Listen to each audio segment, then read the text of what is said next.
first, I hope nobody can hear the ice cream truck that we've got going on behind. Hey, Drew, just do you feel like these last couple of weeks without Mike Thomas in the lineup, you guys have kind of developed maybe a bit of chemistry with the receiving core that maybe you wouldn't have if Mike was on the field, if that makes any sense? Yeah, absolutely.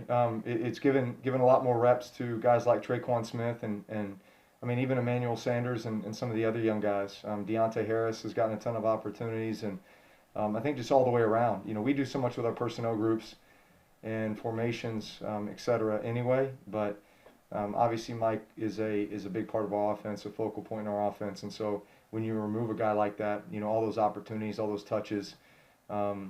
You know, need to be kind of filled by someone else. And I'd say it was a group effort, and I think those guys did a great job. Next one's from Rod Walker. Hey, Drew, I'm making an assumption here that I probably shouldn't make, but assuming you're not still playing in 2024, what does this mean for you to just be playing against the Chargers? And, you know, just is it sentimental for you, or what does it mean? Yeah, I mean, probably a little bit, you know. I guess I'd lie if I say it wasn't, but I mean, obviously that was a long time ago. You know, my last season there was 2005. Hard to believe that was, you know, 15 years ago. But certainly valued the memories there, and the guys who I had a chance to play with, and the coaches who I had a chance to play with, and just the way that molded me and shaped me in a lot of ways, and really helped me in my journey. And as I've come here, obviously played against those guys quite a few times, you know, with Philip Rivers as the quarterback, who was a teammate, you know, and now Philip's gone, you know, and it's, you know, obviously faces have changed over the years too, you know, since it's once every 4 years, you know, there's kind of a lot of new faces on both sides, I'd say. You're not ruling out playing them again in 2024, though, huh? No, we'll see. Next one's from Mike Triplett. Drew, I was also going to ask you about special meaning of games. Obviously, you've had some of the most special moments of your career on Monday Night Football. 20 years in, do these games still get a rise out of you? Is there still something special about playing on Monday night? Absolutely, absolutely. There's a level of nostalgia there, you know, from being a kid watching it to having the opportunity to play on Monday Night Football, and now going on 20 years, like you said. There's been some great moments, some very memorable moments, some huge games that we've been able to be a part of in that primetime slot. So hopefully that continues. Next one's from Brett Martell. Hey, Drew, could you reflect just briefly again on, in the context of how you felt when you first left the Chargers and all that you've accomplished since then, kind of what's the moral of that story? You know, because now here you're playing them at least one more time, and you're undefeated against them, and the all-time leading passer. Yeah, I mean, again, it's part of the journey. You know, when I was drafted by the Chargers back in '01, it was my hope, my plan to be the franchise quarterback there for my whole career. You know, and obviously that didn't happen, and that was for a reason. You know, there was some divine intervention there, I believe, and you know, it brought me here. Probably one of the last places I ever thought I would end up, you know, in New Orleans and with the Saints. And yet, when you look at the last 15 years here with Sean Payton and so many others, that's the way it was supposed to be. And I think their quarterback now, when you played your last game in San Diego, I think he was about Ryland's age. That's just kind of interesting that perspective. What do you make of that? Well, here's the thing. I mean, this is my 20th NFL season, right? So most rookies are 21, 22, 23 years old maybe. So do the math. You know, it's inevitable that, you know, at some point you start playing against guys that were pretty young when you were taking your first snaps in the NFL. Next one's from Catherine Carroll. Drew, Sean was saying earlier in the week he kind of makes a conscious effort to not let the team get down on itself because of injuries or adversity, which I guess he got from Parcells. What do you think of that coaching philosophy, and do you think it's more relevant than usual in this particular year?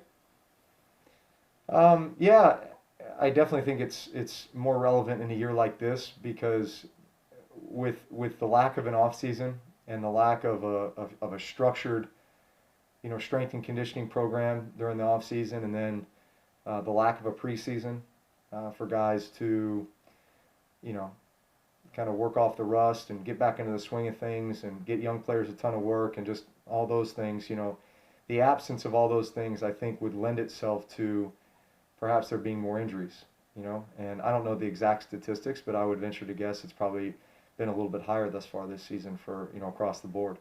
Certainly has been for us. And yet it's just one of those things that you have to deal with. You plan on dealing with each and every season, each and every game. That, hey, you may be stepping into a game where, you know, you need young guys to step up and fill roles that they haven't needed to fill before, get significant playing time. And, you know, I always look at that as an opportunity for young guys to establish themselves, you know, to kind of see the up-and-comers and the guys that are really going to seize the moment. Next one's from Luke Johnson.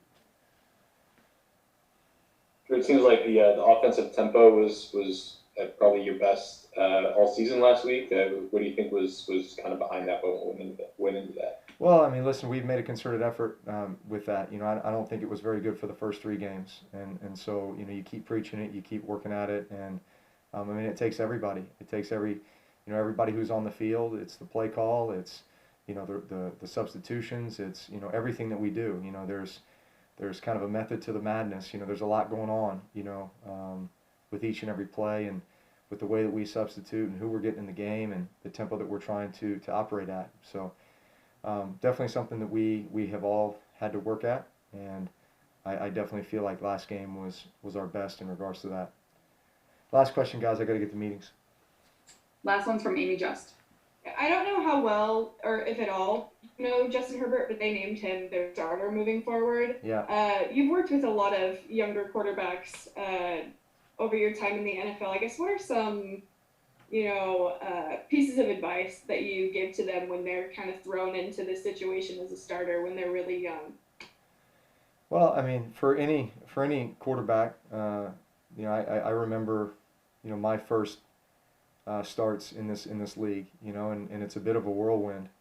You know, you feel like you're kind of learning on the fly, and you know, you're trying to absorb, you know, all this information, you know, the offense that you're running and the defenses that you're going up against each and every week, and it's just all so new, right? The new personnel that you're playing with, and so there's certainly that adjustment. But you know, each situation is so unique. Each situation is a bit different, you know, just based on the team you're on, the system you're in, and all those things. I mean, he is definitely a very talented player and can do a lot of things. I mean, some of the throws I've seen him make over the last few weeks have been pretty impressive. And obviously, he's a big, you know, athlete who can do a lot of things, both with his arm and with his legs. And it seems like they're asking him to do a lot, you know, which shows his versatility.